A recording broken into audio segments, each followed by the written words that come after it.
the name of our show.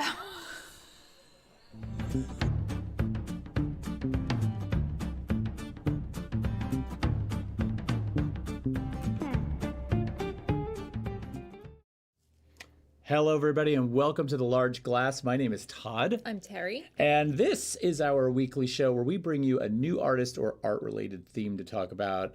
How's it going? It's going all right. Yeah. How's it going with you? It's okay.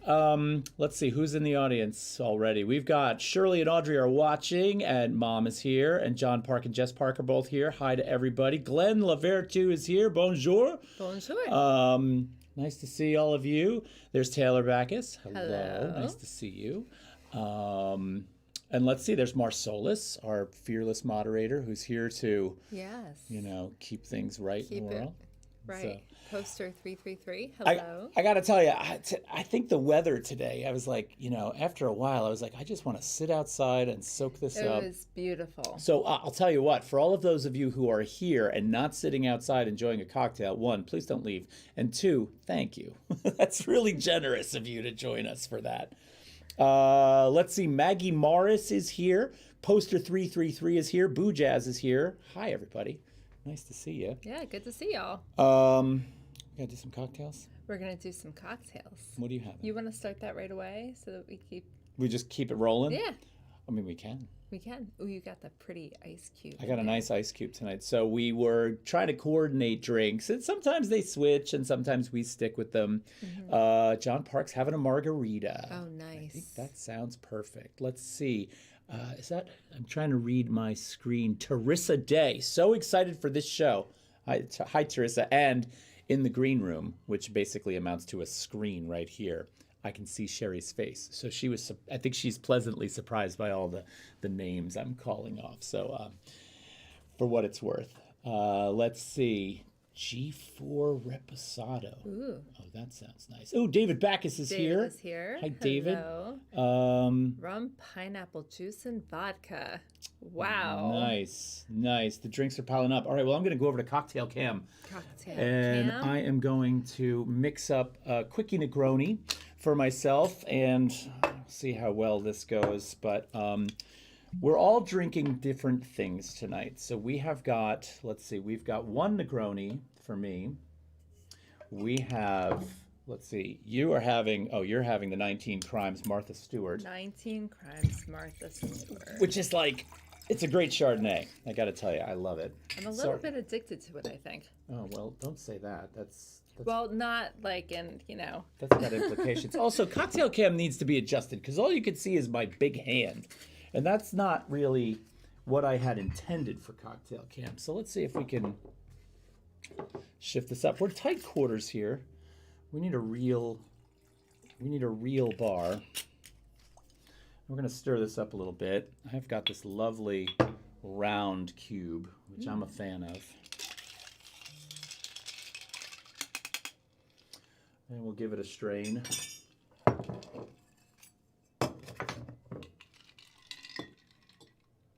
Ooh, so pretty. Oh, that's lovely. Oh, how beautiful that is. I really dig those ice cubes. I do too. They're so cool. And then I'm going to get a nice high-powered mic on this sucker one day, and we're all just going to be able to ASMR the living daylights out of this cocktail pour, and we'll enjoy that. Okay, so that's that. What episode are we on? We're on 85. 85? Yeah. Yeah, that's good. That is good. Well, here's to all of you for joining us for tonight's show. We're really excited to have Sherry Bittle on to talk about her show, Book One, at the Brownstone Art.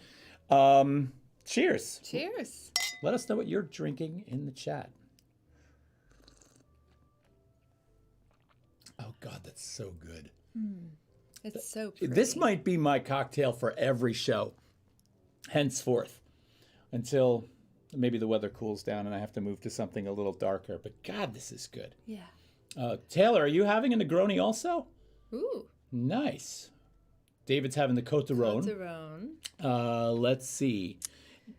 Deneen Szymanski. Deneen Szymanski Hlavin. Oh, I have known Sherry since junior high school. So happy to be here. That's awesome. That is. Marsolis is drinking water as per usual. Well, Okay, Marcellus, we'll talk about this. There's Susan Van Dyne Hunter. She says, love Sherry's work so much. This is nice. Hi, everyone from Carolyn Thau. Good to see you.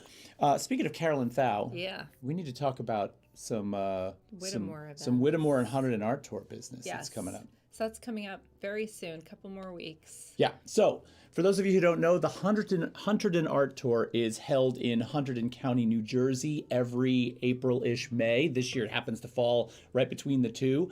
And it is a fantastic event of open studios across the county. We have a really vibrant community out here in Hunterdon of fantastic artists. And what goes great with that is the beautiful scenery. So starting on Friday night, April 28th, you can come out to Hunterdon County and you can enjoy not only the beautiful scenery, but get this, the reception, the kickoff reception is going to be held at the Hunterdon Art Museum in beautiful Clinton, New Jersey.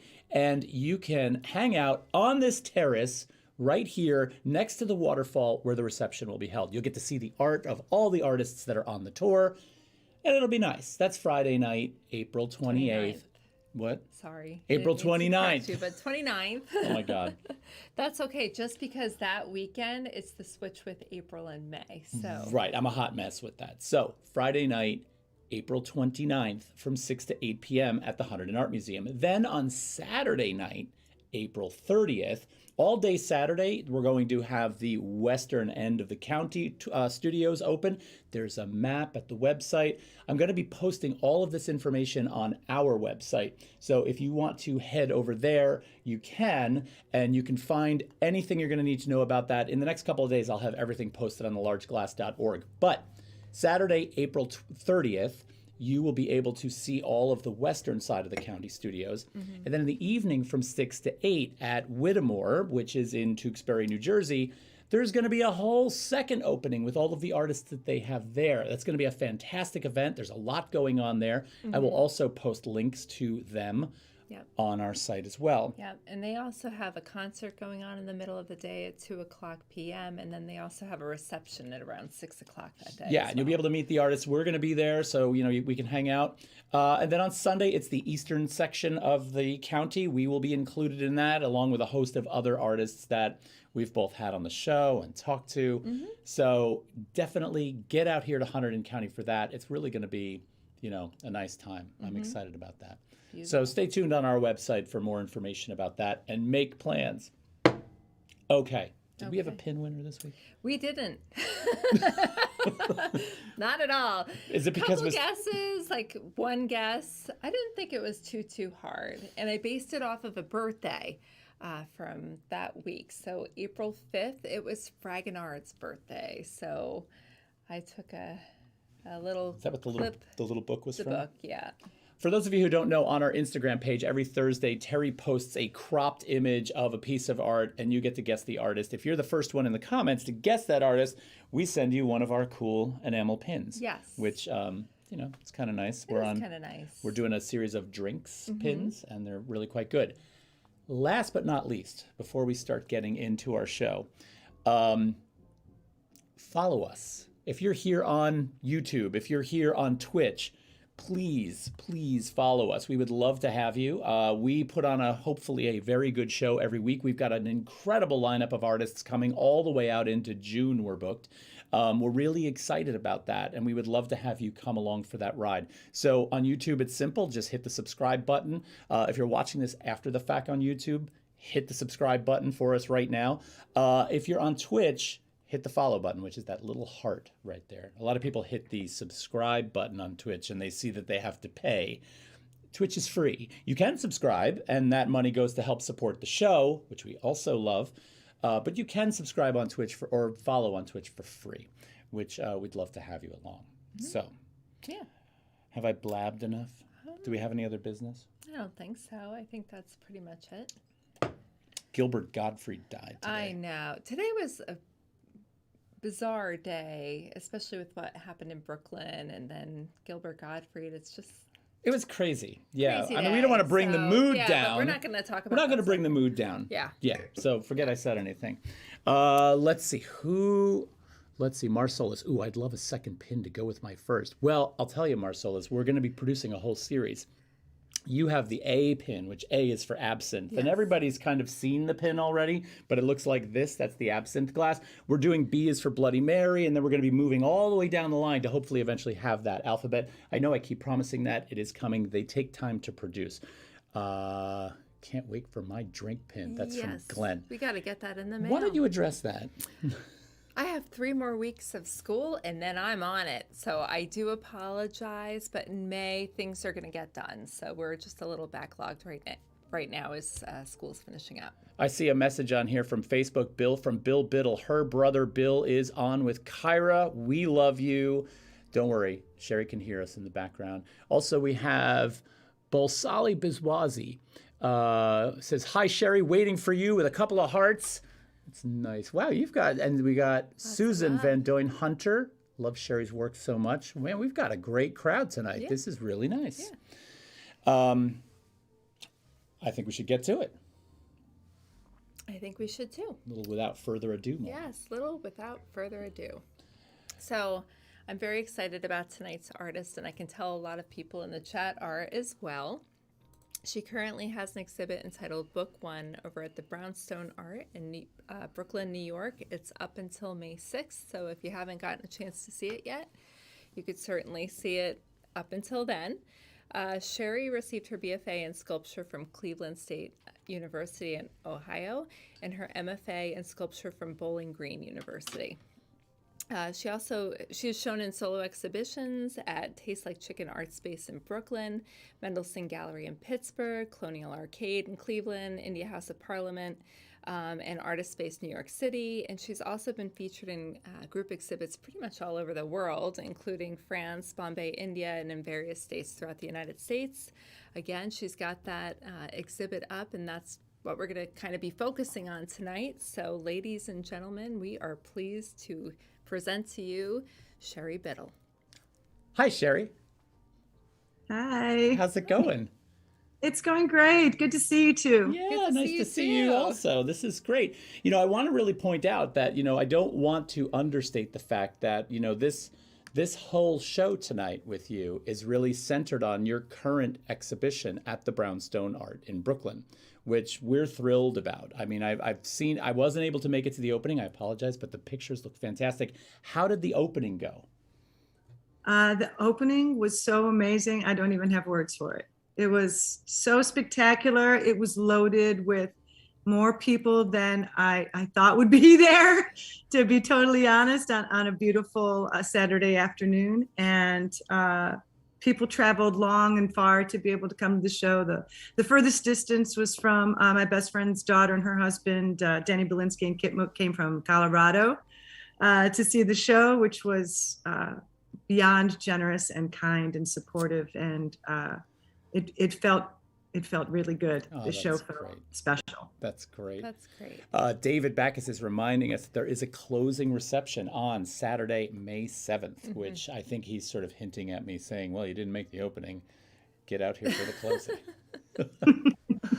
Okay, well, you want to kick us off here and get us rolling? So we can go ahead and start off. And I think, Sherry, you're pretty familiar with how we try to start off the show. We are familiar with your work, and there are some audience members who are familiar with your work as well, but there are some people that aren't. So usually what we have the artist do is to describe your work to the audience and what it is that you do. Okay. I'll try to keep it based on the show, since we're going to be talking mostly about that. But this show in particular is called Book One, which is influenced by the Audubon book, Birds of North America. And I wanted to, and I still want to, if I can live long enough to do it, reproduce 437 images like Audubon did in his book, and print as well. It was a huge influence for me, and as a nature lover, bird lover, and the imagery that he created inspired me to start doing the birds, and then it kind of went off in its own direction of how I interpret the medium and how to communicate through those forms. So these bird drawings in particular are the main focus of the show. And I took a little different turn when it comes to going beyond the love of the bird itself, which is of course a beautiful and magical creature, but it's more of a vehicle for me. Personally, I have individuals choose a bird. So these are more portraiture or portrait based, as opposed to just individual love of the animal itself. So each bird that's in this show is an individual who's chosen the bird. And I try to represent that bird as realistically as possible, because it takes some time to be able to do really intricate graphite or pencil work. And so I spend that time focusing on the individual and really sinking in to try to have this connection, whether you can call it spiritual or just a human connection. And when I go to do the painted aspect of these images, I try to let that be more of maybe how they really are. Like everyone has a facade of this is what there is seen and it's still beautiful, but there's always this surprise, this beauty that's there. And I always try to focus on positive and beautiful aspect of a person, as opposed to the sorrows or baggage or sadness that everyone has and can cover. But I like these to be focusing on all the beauty that's there and the sweetness or kindness and how I see them. And so if there's someone I don't know very well, the pencil drawing helps me to really engage this thought process and put some energy out there to bring it back in. And the palettes really are, for each one is very different. The location of the abstraction is very different depending on the individual. And for me, when I do the color work, because the painting aspect of it is really important to me. And I actually hear a sound when I know that it's done. It has this vibration of movement of the colors that as my eye goes down the lines of the pieces. And I know that it's done when there's a flow, a continuous flow. There's stops, I have to correct it, add a different color. So there's a sound that hits for me when they're finished too, which is really exciting as an artist. Like a tonality that sort of resonates from the piece, kind of? Yeah, there's definitely, it's not an individual color tone, but more of a combination of the tones combined through the colors. I think of like Philip Glass when you hear all that pieces, and when those fast sounds happen, that happens to me with the color when I have it finished. Like it moves, and it's not stagnant on the page anymore. It's not pinned down anymore. Now it's floating. It's so now a kind of version of your own synesthesia, which as I'm saying it, I'm seeing John Park wrote the same thing in the comments, but would you say that's accurate?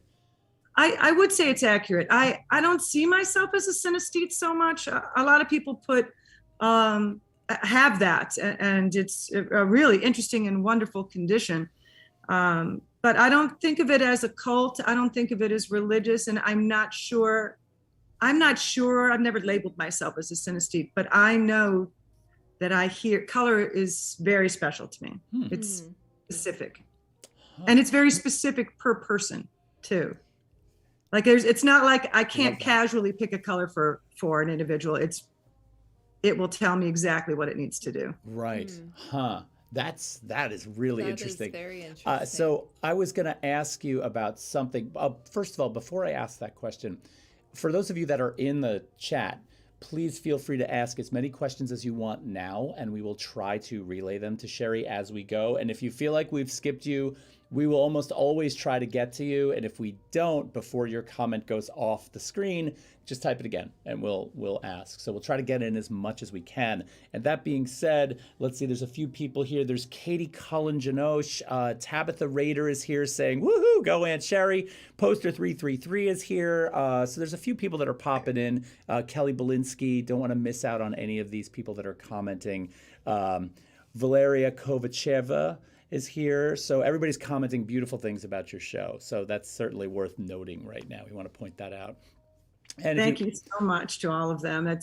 They're super kind and generous with their love and their support over many years.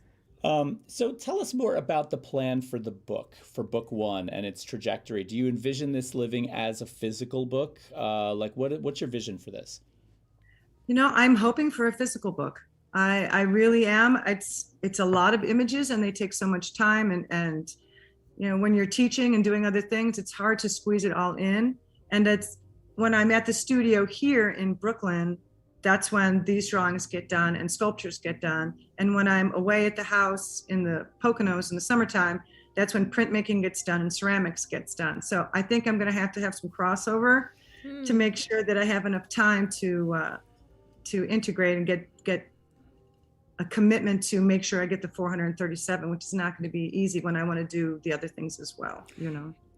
But I do, my next show, I really want to do printmaking too. I've been doing etchings of the birds and then doing multiple paintings off of them to have like different moments in time of these different people. And I think that it's hard for some of our viewers to see, but on many of these, it's not just paint that's embellishing the works, it's embroidery, correct?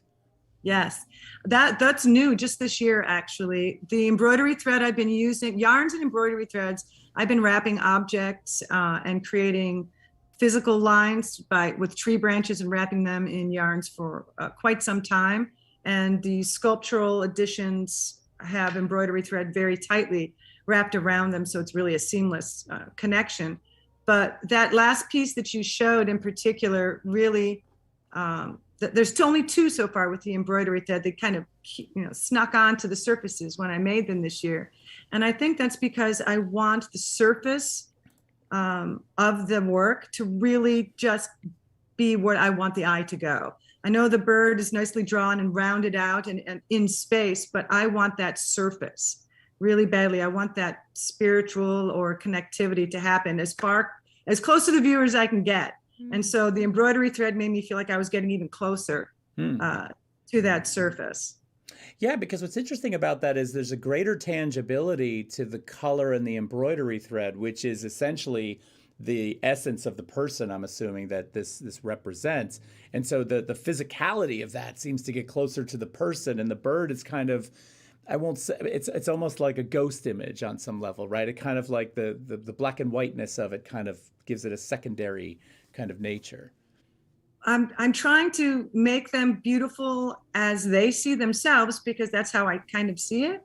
But I think that the painting and the application of the surface is a direction that I'm really just moving towards more and more as I work through these pieces. And in addition, I'm doing the two larger paintings that were in the show.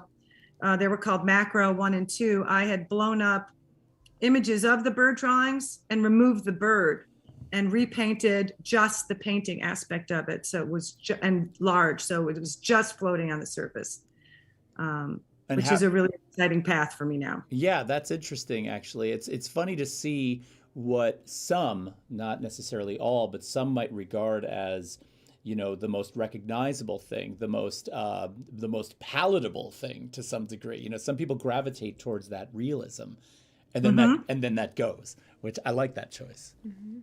I've always been a type of artist that wants to be approachable, and I like to have something there to make people comfortable too.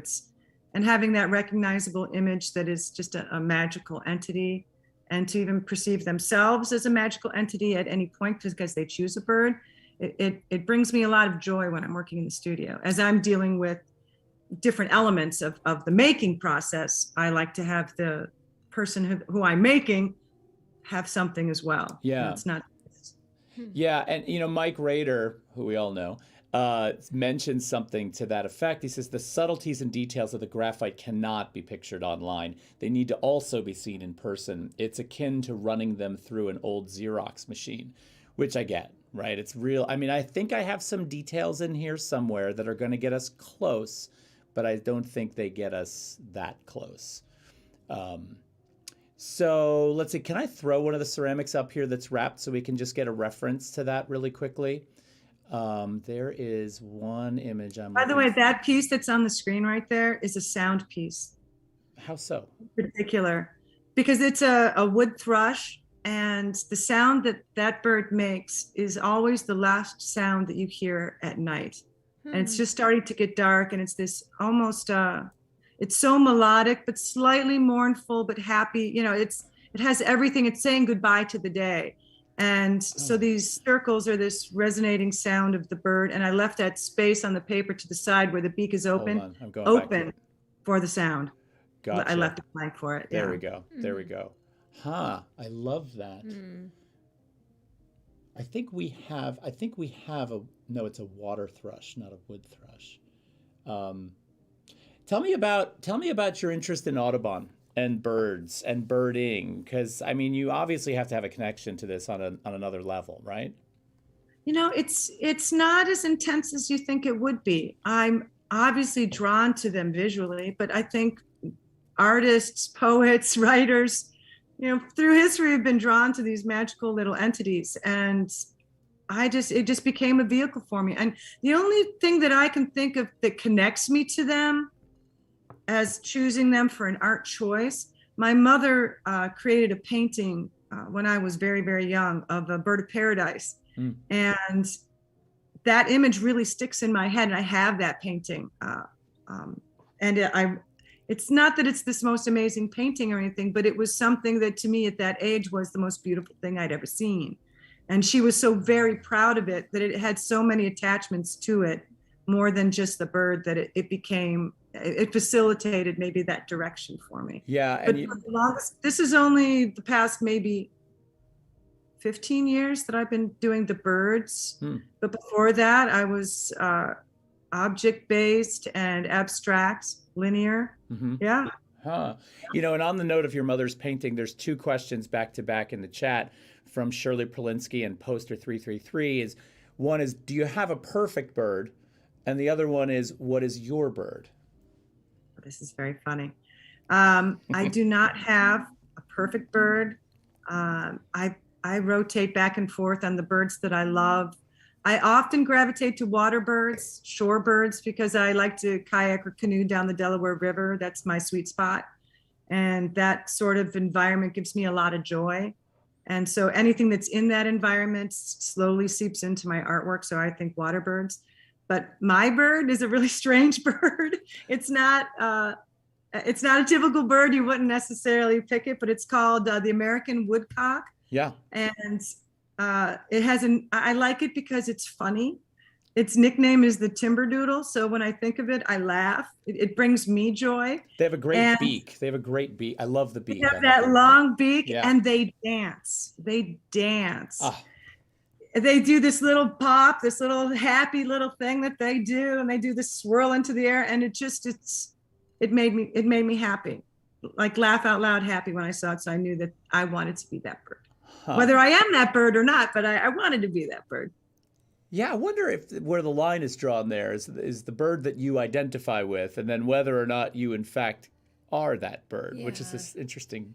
That's an interesting question to ask. That is, because usually I think other people have more insight into what you look like than yourself sometimes. So it'd be interesting to see what somebody else thought of. Yeah, like if we decided what Sherry's bird was. What your bird was. All right, chat, what is Sherry's bird? I mean, I think we can collectively get into this in the chat and come up with a second bird that's, Boo Jazz, one of our viewers, says, this one reminds me of the work of Yoshitaka Amano in terms of pace and use of color. I'm not familiar with that artist. I'm not sure if you are, but I know Terry's going to jump in and look this person up right now.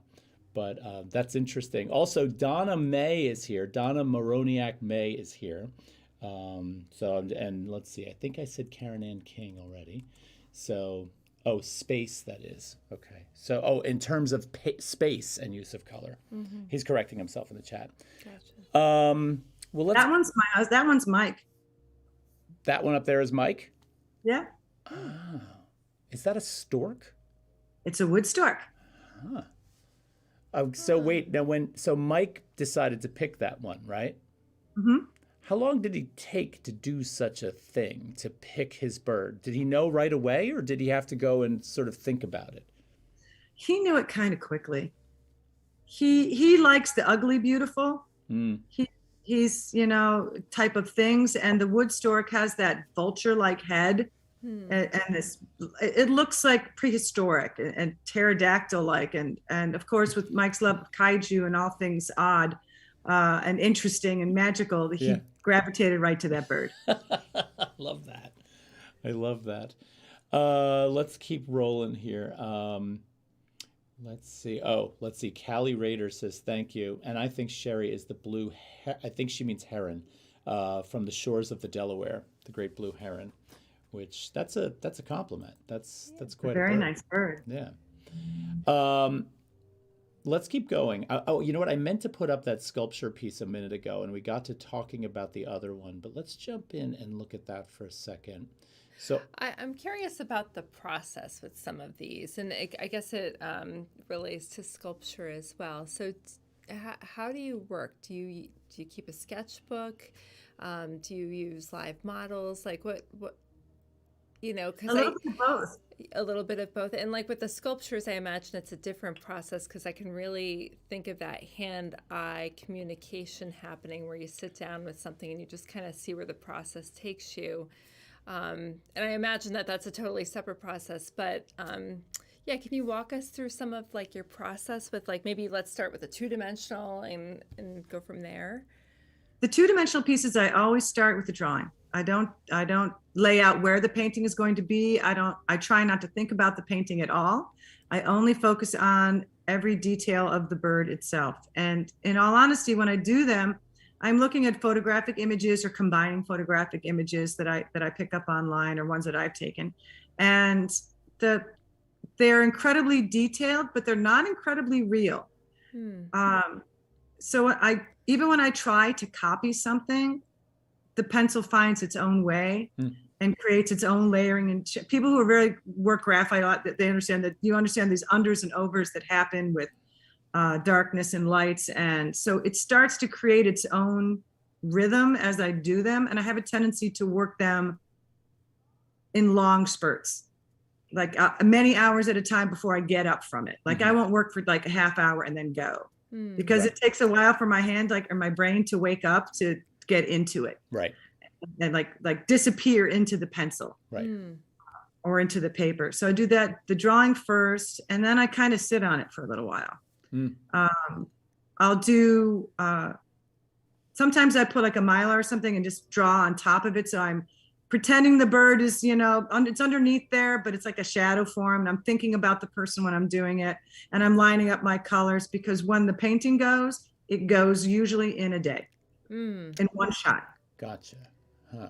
If all goes well. That kind of makes sense based on what we're seeing, because it seems to be like a response where almost if we think of it as a call and response, the bird being the call and this other appendage or this other thing that's added is the response, it's almost as if the response is quick and there's an immediacy about it that you can almost feel.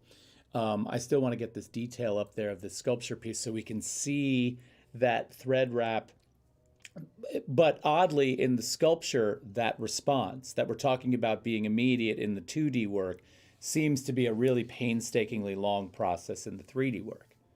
It's a very, very long process. I pinch nerves in my neck multiple times when I do this process in a couple of the pieces because I want there to be a seamless connection between the embroidery thread or the sculptural aspect that I'm creating, attaching to the found ceramic object.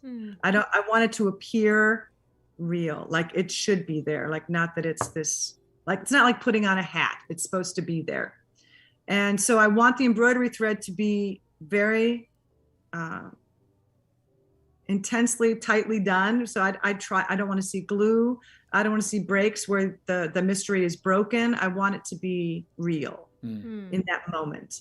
So it takes a lot of time and like little tools and totally little neurotic strange relationship to the art, but it's time consuming, very time consuming. And I don't want to assume that the impetus for all of your work is the same, but is there a person that you think about when you add the appendages to this, or is this a completely different mindset? The sculptures they're reminiscent of the drawings, but they are entities unto themselves because they're these found objects or tchotchkes that I find. And I think that's just the Ohio in me coming out because my mom would collect all these little Siamese cats and have these whole shelves all loaded with them. So the precious items were the tchotchkes. Yeah. So I wanted to, that. They just kind of popped into my art and I'm like, I'm going to integrate this and figure out how I want this to communicate as well. And I let the object have its own personality instead of a person.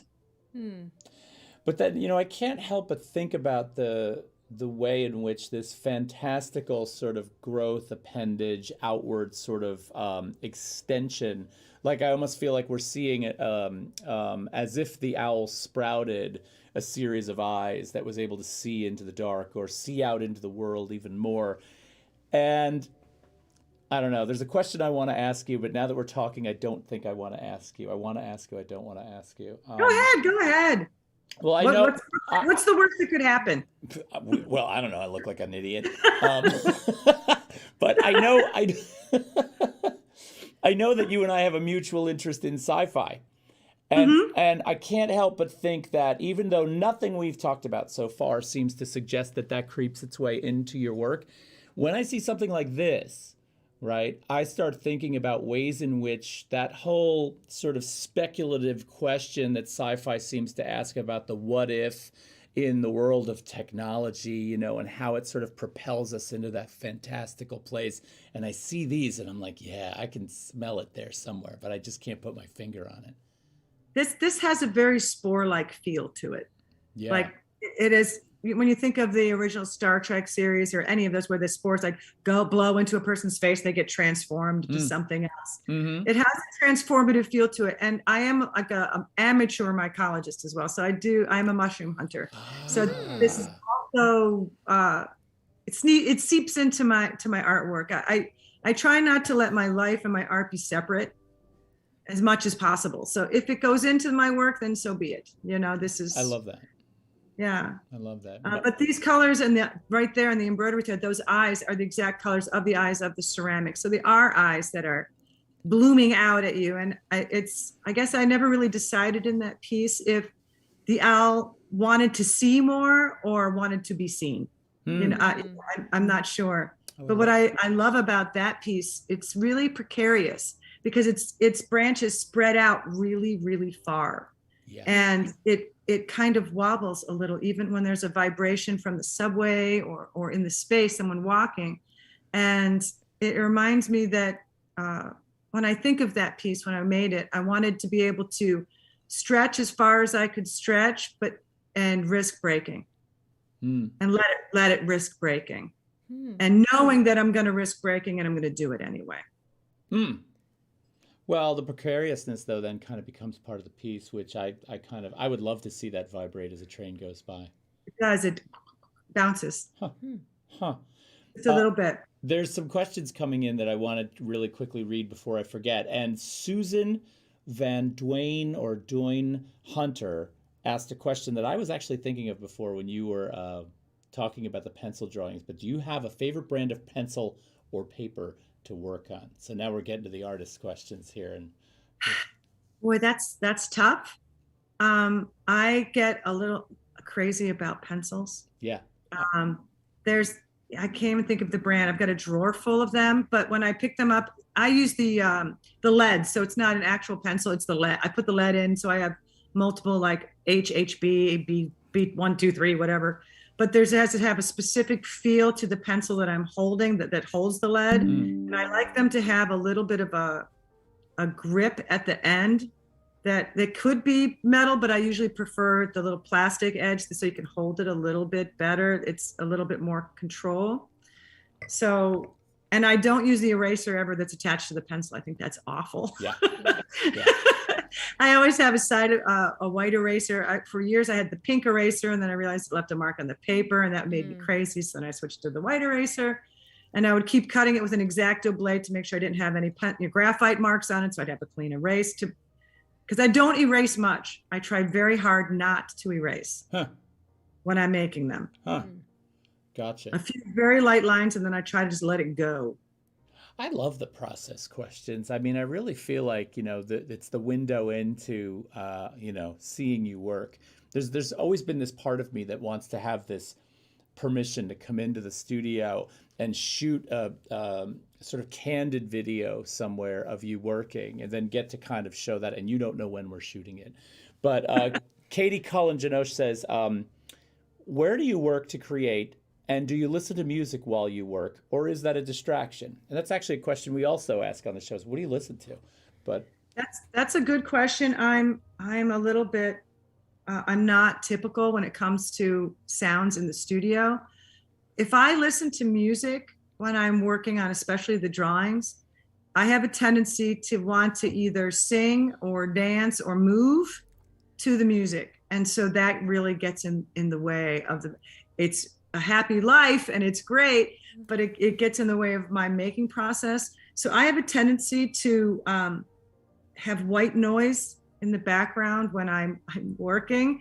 But my white noise is either I'll have a film that I'll put on a DVD player that plays over and over and over and over again. So I'm not watching it, but I'm listening to the soundtrack. Like, this is terrible. I hate to, mockery is coming, but The Lord of the Rings, I have watched that more times than anyone can ever speak of. And I also listen to audiobooks intensely. So, and I've listened to like Dune in particular. Oh my God, I've read that book like 7 times. That's a great one. Fear is the mind killer, Todd. That's right. What's in the box? What's in the box? Pain. I love how your quote from Dune is like the altruistic sort of like mantra that said, and I'm like, pain. Pain. Say pain. Yeah, so that's what I listen to because other things make me move my body in a way that will interfere with my process. That's interesting. That's, because, I don't know. I'm going to retract that for a second, but that's really interesting. Yeah, that is interesting. So I got to keep moving through these. So tell us about what's represented in the show at the Brownstone. Let's talk a little bit about that and kind of how that maybe feels in terms of your overall arc, in terms of book 1, and let's talk about that a little bit.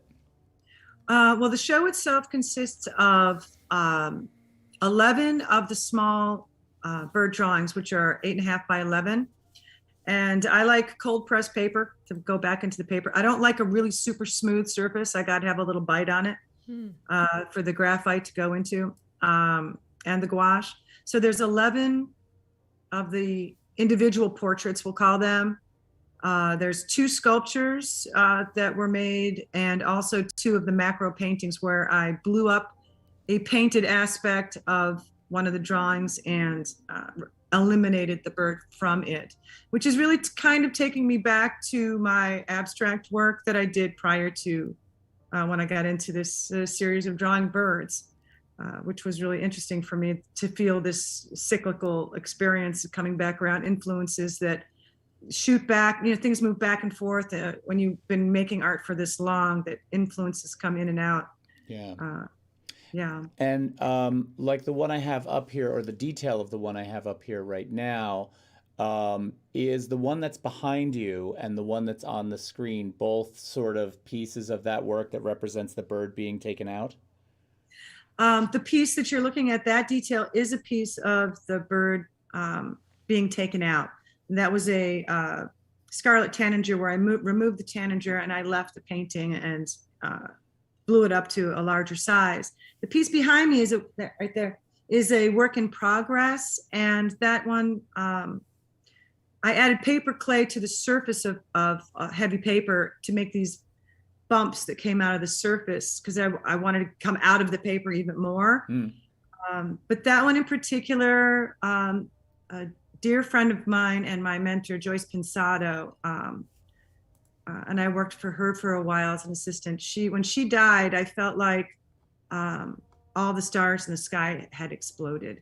So I wanted to make something that was exploding and in the sky. And it's in process. It's going to get much darker around the lighter colors are on right now. But so that was more of a abstract or ode for, my love for her. Gotcha. Let's see, what other questions? The series of the birds that are there, they range in dates too. So there's some that are 10 years old and some that are just this year, because I haven't shown in a little while, and COVID kind of played with my head too. But I wanted to be able to appreciate the journey, because the earlier pieces, obviously the skill of the pencil or my eye or my hand to the pencil or the brain, however you want to connect it, isn't quite as detailed. Like I'm not capturing it, the bird as well. They're charming in their own right. They have their own essence, but they're not what they are right now. But I don't want to be the type of artist that only shows the end of the journey. I'm trying to be the person that can appreciate and love the things along the way as you change and grow. Because this is my life and I want to do it till I die, there's going to be things that are great and things not so great, and and accept the journey. How many total have you? I mean, you mentioned that comment earlier, if you live long enough to finish the book, but how many have you done out of the 437? 40 something maybe. Oh, that's good. Yeah. A chunk, but not a big enough chunk yet. If I hit 100, I will start to feel like it will happen. Gotcha. Like it will happen. Plus, I like the fact that these are really living things, and Audubons were all done of, and they're beautiful and I love them, but they were all dead birds. I was going to ask you about that. Yeah. How do you? They're all. I was just going to say, how do you feel about working, let's just say in a weird way, alongside Audubon, which, you're kind of using that as a direct reference. And we know that Audubon killed his birds to paint them. So this has to be like, I don't know, an issue for you or something to think about, right? It's something that I'm aware of. Certainly, it was a different time, and there was such plenty that it wasn't considered, something not to do when it was, to shoot the bird so you could draw it. And it was a time, where botanical drawings are being made and naturalist explorations are happening, and Audubon is shooting birds to represent and do his elephants. Right. So I understand his process and why he did it, and I really respect the journey, because he literally was able to go to all the locations where the birds were, to really sink himself into understanding the bird. Although someone else did the background images, another artist did the paintings mostly of the settings that the birds were placed in. But so I appreciate that. Yeah, I appreciate his process. I'm a little jealous because I would like to be able to travel to all the locations to know the birds better. Yeah. But I think maybe I want to know the people better, and that's why I do the birds. Yeah, I have to say, I think even though we live in a time where the way in which Audubon handled his subjects would have, if we did that now, this would be something that we'd, instantly be, cut off for. But I think given the time of the early naturalists and how things were done then, plus it's no secret that Audubon loved these birds. Which, when you put those two things together, you're like, wait a minute, he loved them and he killed them. But that's how things were done, and it created this book from that. Yeah. And I'm at odds with that. I have to think about that. It's hard to kind of reconcile the time context. Yeah. So I appreciate that passion that he had, and these birds help me to try to get closer to humanity, my humanity, and others as I do them. So it's a worthy exercise for me, with love of the birds and of the people that I'm trying to represent or connect with while I make these pieces. Gotcha. There's a question coming in from Bill Bittle. He says, do you allow interruptions? So we're going to go to some studio talk right now. And we see your studio behind you, so this is a good time to take a little peek, because I know you share your studio too. So Bill says, do you allow interruptions while you work, or do you seclude that time to yourself? I in a perfect world, I would love to have no interruptions, but of course that cannot possibly happen with being married to Mike Rader, first of all. And not happening. So so last year for May 4th, we had Mike on the show, and we got to see the studio back then, and it looks a lot different than the space that you're in right now. And I know it's a shared space. Yeah. I've put a physical wall up between us of actually model of the Brooklyn Bridge that is between us. It's about 8 or 10 feet tall. He's going to use it in a film coming up. Oh, cool. But I put the Brooklyn Bridge between us Yeah. and tried to separate because Mike has a completely different process than me. He's more like Trenton Doyle Hancock, where he'll pick something up off the floor, dust it off, and glue it on something. Go, that's perfect. And that to me, it's just like, like I would not ever do that. You know, I'm much more like I have to wipe things down before I start and smudge, light some incense, have some, some music that gets me in the mood, and then I go and then hope for no interruptions. But with a husband and a dog and life, of course, it doesn't happen. But I try to squeeze in as much as I can, and love the interruption when it happens. It gives me a break and lets me stretch a little. Get out of the. Yeah, it's interesting too because you both have such completely different aesthetics too, and there's no crossover really. And you still share the same space and you're able to maintain your individuality. But I guess you probably go back and forth a little bit like, hey, look at this. I mean, I'm guessing, but I don't really know. No, we do that. When I make him knock first, he has a tendency to get excited. Then he wants to just come in and say, look at this, look at this, look at this. And I'll be like, hey, go back out, and I make him knock, and then he can come in and then talk. It's funny. But Terri and I talk about that dynamic all the time, the artist couple dynamic, which is, interesting to us. So, honestly, it would be not, my life is wonderful because he's in it, and his opinion is so valid and important to me that it of course it influences me and moves me in different directions and helps me see things differently. When you get so focused and pinpointed as an artist, it's good to have someone that you trust help you step out of your box. And it's a gift to be able to have that as a couple, with non-competitive and being supportive. It's not an easy life. Yeah, I think I totally get that. I think we really revolve around those same topics very often, and this notion of time and interruption and all of that. Yes. Terissa Day is asking, it says, I know you said you divvy out your time to various projects in different spaces, but do you carve out specific time to create, as in block it out on a calendar, or do you let each day tell you if it's a create day? That's a really great question. Yeah, I love that question. That's a really great question, Terissa. Hi, Terissa. So nice to hear from you. All the way from Texas. Oh, wow. I really try to squeeze in every day something. So things can get, I don't like to say things get in the way because that's life. And if I'm planting in the garden, lettuces in the garden, I don't want to say that's getting in the way because that's going to be influencing my process and shapes and colors somewhere down the line. Or if I don't want to be fishing on the river and thinking I should be back by 5 o'clock because I want to work on something. I want to be able to appreciate drifting too. So I try to make sure that hands are in studio every day, or at least sitting in the studio to observe and to contemplate. But I'd always see anything that I'm doing as trying to fill up the well again each time, because it's a fragile thing and can be easily emptied or punctured. And outside forces or influences get in the way. And so any opportunity to fill that up again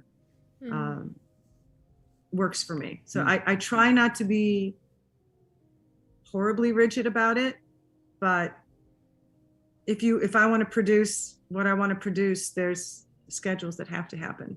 Yeah. I like that part about filling the well and making sure it doesn't get punctured. I'm going to stray off of some images here that may or may not be in the Brownstone, just so we can kind of fill out the last few minutes of our time.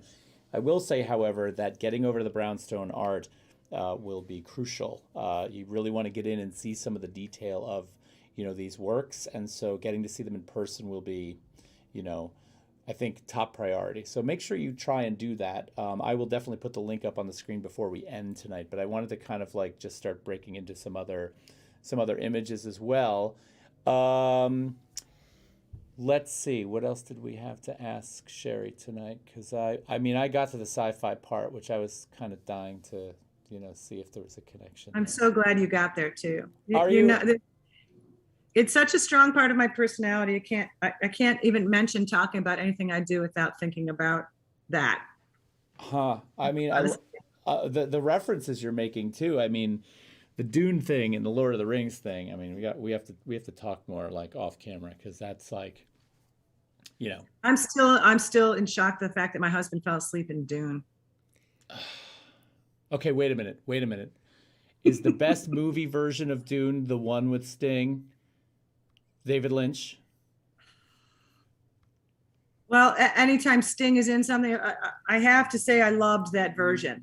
Yeah. I loved that version. But I'm really hopeful. I'm really hopeful when this series, we can't make that call until the series is complete. Mm-hmm. I'm holding my opinion until this series is done. But Villanueva is an amazing artist. So. And the chat's lighting up, and of course Mike is saying David Lynch. John Park is saying David Lynch for the win. Yeah. I kind of have to. I can't deny Kyle MacLachlan and that whole cast. You probably have no idea what I'm talking about right now. Just gonna smile. I'm sorry. It's a thing. I'm sorry too. I can't help it. It has taken me over. And it's a really it's the perfect example of the hero's journey. I mean, if we're going to talk storytelling, if we're going to talk that, that's it. But enough of that. Let's get back to the. Well, Dune is about it's an excavation too. I mean, things get buried in the sand and things get revealed in the sand. And I think that in essence, I'm kind of an excavator. As a child, I was always digging in the woods and finding fossils, and those were treasure to me. Everything was a treasure. And now I'm just kind of excavating people. Huh. That's perfect. To try to pull those treasures that, whether that's real or in my mind, I don't know, but it's certainly is this, or maybe it's like more like a flash, like Birds of Paradise, where you don't see anything that's magical, then all of a sudden they go, and there it is. And then they tuck it back away. Just like your mother's painting. Yeah.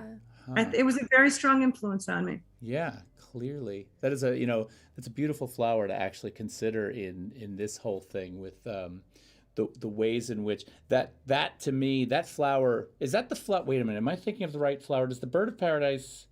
Oh no, I'm thinking of a different one. What's the one that grows on the tree?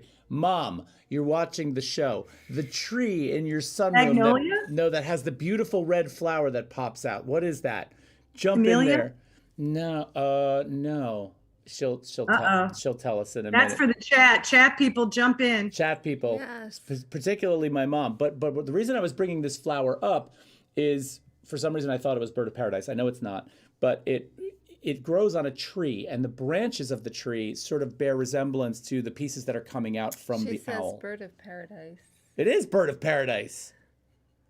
Yeah. All right, so I was right. You were right. That's exciting. So that works. I love that connection and how it ties into a lot of your drawn forms. I think it's right on the money. Yeah, people are still guessing. There's a couple more. There's one more question in the chat that we should probably get to before we wrap up. And this one comes from Clint Hunter. He says, Sherry is an inspiration. We are honored to spend some time with Sherry and Mike last weekend. I'm curious to know how she decides to use scale with the birds. Oh, that's a great question. That is a great question. That is a very good question. It's a tricky question, Clint. So scale, like how much of it I show on the paper? I wonder if it has to do with scale and the relationship of the bird we see on paper to the relationship of the size of the actual bird. Well, currently all of the birds that are in the book are on the same size paper because that's a structure that I like. Yeah. So all of them are on the same size paper, and then I do extra pieces that are more exploratory, like the one piece that you showed covered the bird almost all the way. And I wasn't sure if that was really successful for me, but I love doing the painting aspect of it. Seeing things being buried by the the internal being more dominant than what people show, or the interior. But sometimes the painted aspect takes over, and sometimes the painted aspect is really small, just like the scale of the birds as well. And that to me is in direct relation to the person that I'm thinking of. So they all become really personal or interpersonal conversations that I'm having. Gotcha. And also, if they're looking, I always start the drawing with the eye of the bird, because I want to communicate with it for the entire time I'm drawing it. So I will draw a really realistic eye on the paper first, Yeah. and then it goes from there. Well, Clint is backing up his question by He's clarifying clarifying. with, he's saying the size of the bird in the frame. So Terry was right. I took that away. But so yeah, because if you look at something like this flamingo versus say, you know, the owl, for example, there's quite a big difference. I think for me, those are just compositional choices. It's not necessarily based on the person. It depends on the bird itself, and if there's details that need to be seen. If there's something I feel needs to be seen, I will go do a more close up. If I feel it looks more interesting further back, and it also could relate to the person, that should be further back and harder to reach, and I do that. Yeah. Gotcha. Well, listen, for those of you out there who want to connect and see more of Sherry's work, you can head over to her website, which is sherrybittle.com. And you can also check out Sherry's work on Instagram, and you can give her a follow over there and see what she's up to, which is at Sherry Bittle Raider. So definitely go check both of those out. Sherry, we had a blast talking to you. This was good. I'm so glad we got to talk about this. Thanks so much for this today, guys. It's been really wonderful. Yeah, it's been good. And I really want to encourage everybody to get over to your show. There is going to be that closing reception on, I believe it is May 7th. David, I think I got that right, but correct me if I'm wrong. So keep an eye on TheBrownstoneArt.com's website so that you can check out when the time frame is that. You can make appointments for that. I should say, you can make appointments to see the show and, of course, attend the May 7th without an appointment. So, Sherry, thank you again. This was really great. And if you want to hang on after we pop you over into the green room so we can chat after the show is over, we'd love that. But everybody's popping in. Thank you so much. And thank you to everyone who came and participated and for the chat and the opening. Your support is necessary, and I love you all for it. Thank you so much. Thank you. All right. Well, we will talk to you soon. All right. We're going to pop back over to our big window here. And can I put on the closing music? You can put on the closing music. I love that. It's kind of got a... All right. Do you have credits? I do have credits. We're gonna should I roll the credits? All right, let's roll credits. All right. So anyway, thanks to our mods. Yes. I saw you boot that spammer, Marcellus. Nice job there. That was awesome. Yeah. And David Bacchus is reminding us the show is going to be on the Brownstone Art website this weekend. But you should still try to go see it in person. Right. You can visit the website and see all the work in the show, but go see it in person. Yep. Yeah, you really have to. Everybody, I want to also remind you, please follow if you're here. We've got a great lineup of artists coming up, so it'd be great if you could follow us. We'd love that. This was good.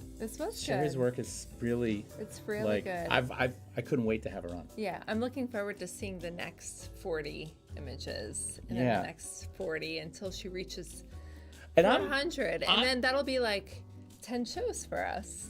Well, and I'm really curious to see who these people are. I didn't realize they all related to a person. I didn't realize that either. So now I want to go back and now that I'm thinking about it, the colors and the auras and stuff like that, it's very spiritual connection. So yeah, very cool.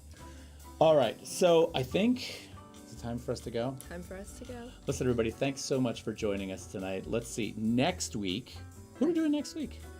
We have Jeff McConnell. We have Jeff McConnell on next week. So for John and Jess Park, we have a photographer for you next week because we know that, we're trying to keep you, we want to hold you near and dear. You happy. Yeah. So we have a really interesting photographer who makes his own cameras, who's actually going to be on next week. He's going to be really great to talk to. He does a lot of workshops and seminars around the camera building. And so I think you're really going to enjoy that. His name's Jeff McConnell. So join us Tuesday for that. Yep. And try and get the 100 in Art Tour on your calendars, people. All right. All right. Episode 85, all done. Everybody, thank you so much. We will see you next week. Take care. Cheers. Cheers.